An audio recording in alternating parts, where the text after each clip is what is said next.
Let's do this Philly DNC, what the Philly DNC had to say first. So we'll hear this out. Hold on. Everybody is turning on each other. We're seeing it in real time. So let me click over to this. Hold on. Played out in the Commonwealth of Pennsylvania as the matchup between incumbent Senator Bob Casey and Republican Dave McCormick is still, as you can see right there, too close to call. Meanwhile, all new this morning, the Philly DNC chairman is torching the Harris campaign. Let me just say this. McCormick won. Casey's in denial. There is no path to winning. Brian Yennis is live in Philadelphia. Brian. Good morning, guys. The Democratic blame game and infighting here in Pennsylvania is heating up after Vice President Kamala Harris turned out fewer votes in Philadelphia as of now, with 99% of the vote counted, than President Biden and former Secretary Hillary Clinton. We spoke to Philadelphia's Democratic Party Chair Bob Brady, who blames the Harris campaign. The national campaign? First and foremost, thinking that Kamala was just going to get more voters, more black support. Like, they go to these black areas. That's what happens. They go to these black areas. This is how racialized these people are. They go to black areas and they think that because black people are just stupid and gullible and will just vote for people just because they're black, or vote for her just because she's a woman, that now that people are starting to say, oh, I don't want to do that anymore. So now they're blaming Kamala Harris. They're blaming Kamala Harris's campaign because she didn't get the black vote that Biden got. She didn't get the black vote that Hillary Clinton got. She didn't get the vote that she didn't win as big in these black impoverished cities that Hillary Clinton and Joe Biden got. It's not always Kamala Harris. Did you ever stop and think that these people are starting to realize that the Democratic Party that are controlling their cities are not doing things that are in their best interest of the people? The kids can't read. Everybody's killing each other. Crime is amongst these young kids. It's almost like they're moving around like they're in one of these warring countries that we hear about when it comes to the Middle East, or a country in Africa going at war with each other. We're seeing that with our young kids beefing with the next block in Chicago.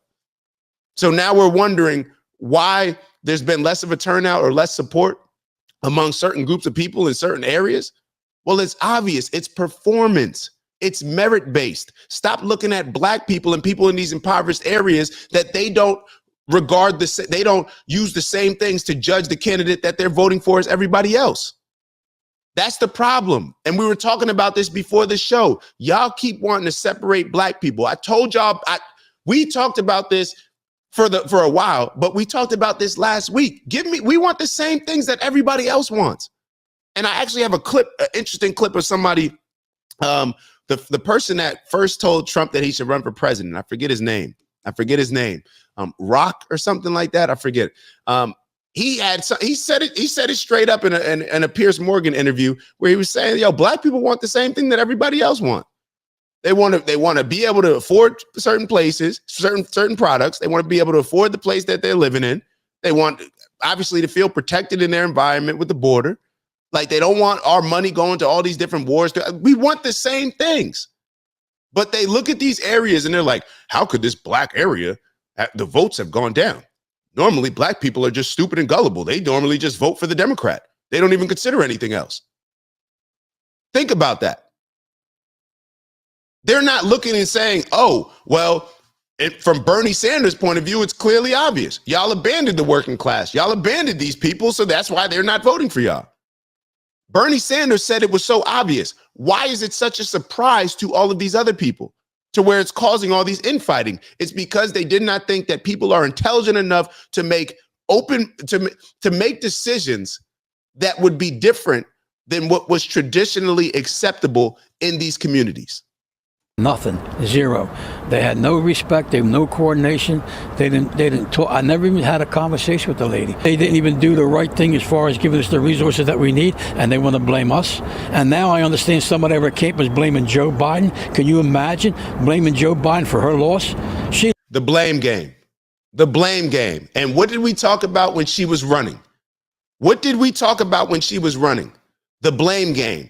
Oh, we were going to fix the border, but Donald Trump called his people and told blame game. Stop blaming people who are not even playing for you losing the game.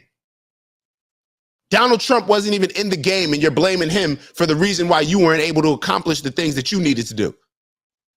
And now we're seeing the blame game continue. Got the campaign, Kamala Harris campaign, blaming the DNC in Philly, the Philly DNC blaming Kamala Harris. Now everybody's calling out each other. Bernie Sanders calling out these people, Democrats on TV calling out Joe Biden.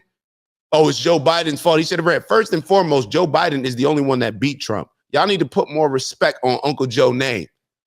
Y'all need to put some more respect on Uncle Joe's name. That's why Uncle Joe walking around here feeling great about life right now, him and Jill. That's why Jill decided to rock that all red on her way to voting probably for Donald Trump. Because y'all tried to play him.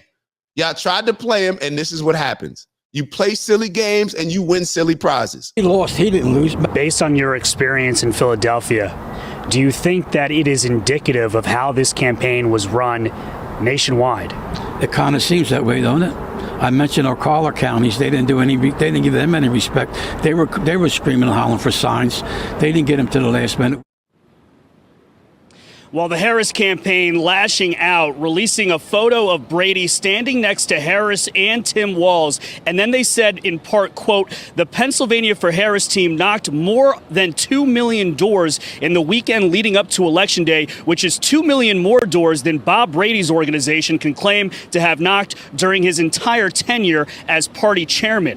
Brady says the Harris campaign gave them about half the resources that they need and relied way too heavily on outsiders.